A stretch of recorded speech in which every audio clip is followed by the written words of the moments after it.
Le 30 septembre dernier, les vallées du Haut-Pays étaient dévastées par le passage de la tempête Alex.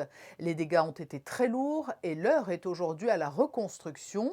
À Saint-Martin-Vésubie notamment, la tâche est immense et les besoins très importants. Le premier adjoint au maire de la commune est notre invité. Bonsoir Alain Jardinet. Bonsoir madame. Quelle est la situation aujourd'hui à Saint-Martin-Vésubie, un mois après le passage de la tempête Alex? La situation, malgré le beau soleil d'aujourd'hui, est quand même grave et nous avons une situation complexe et compliquée. Quelles sont les principales urgences? J'imagine qu'il faut notamment rétablir l'accessibilité partout. Notre principale urgence est effectivement de rétablir la circulation et l'accès à tous les domiciles. C'est relativement très compliqué. De nombreuses voiries ont été détruites. Même si des pistes provisoires ont été faites pour désenclaver certains quartiers, il nous reste après à essayer de raccorder certaines maisons avec des difficultés considérables.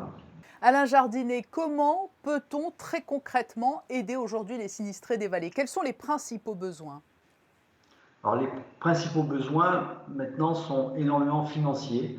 Nous allons avoir des travaux qui sont considérables avec des financements très lourds et donc les besoins sont certainement financiers, tant au niveau des aides pour les personnes qui ont tout perdu que pour nous communes puisque nous allons avoir des frais considérables dans la reconstruction.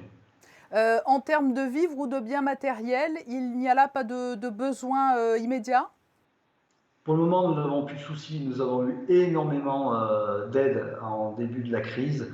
Il y a eu un élan de solidarité énorme. Nous avons été énormément assistés au niveau vivres, au niveau eau potable. Donc l'élan a été merveilleux et on remercie tous les donateurs. Beaucoup de monégasques sont installés dans votre vallée. Vous avez été touché par l'élan qui est né en principauté après la catastrophe? Oui, très touché. Donc nous avons été aidés notamment par tous les gens de Monaco. Par exemple, nous avons une dotation de masques, de Betty Mask par l'entreprise Bettina qui était énorme. L'AS Monaco nous a promis un don et c'est pas une promesse, je pense que ça sera une certitude de 250 000 euros pour reconstruire notre stade. Nous avons aussi la Banque Julius Baer qui nous a donné un don relativement conséquent. 10 000 euros par l'Association nationale monégasque de l'Ordre souverain et militaire de Malte. De nombreux monégasques anonymes aussi ont fait des dons importants et la Croix-Rouge monégasque a été un premier secours à nos côtés, présente dès le début, un soutien logistique important, une aide aux sinistrés avec tout ce qu'il fallait, dotation de gel, de masques, des dons contre le Covid et bien sûr leur présence ici à nos côtés à Saint-Martin. Lorsqu'il y a un tel élan, il y a tout de même le risque aussi que cela ne retombe par la suite. Vous allez avoir besoin de soutien sur le long terme?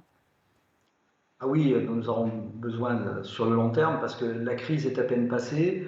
La crise, vraiment, la catastrophe est derrière nous après un mois.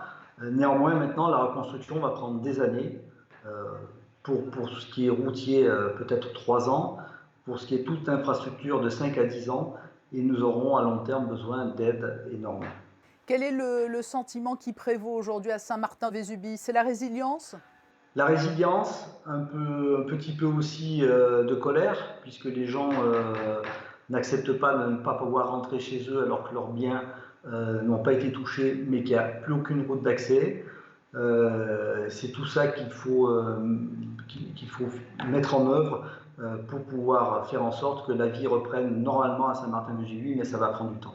Alain Jardinet, premier adjoint au maire de Saint-Martin-Vésubie, merci beaucoup pour votre témoignage et l'on souhaite à cette si belle vallée de retrouver sa quiétude. Et je remercie, moi en ce qui me concerne, tous les monégasques qui nous ont aidés. Merci Monaco.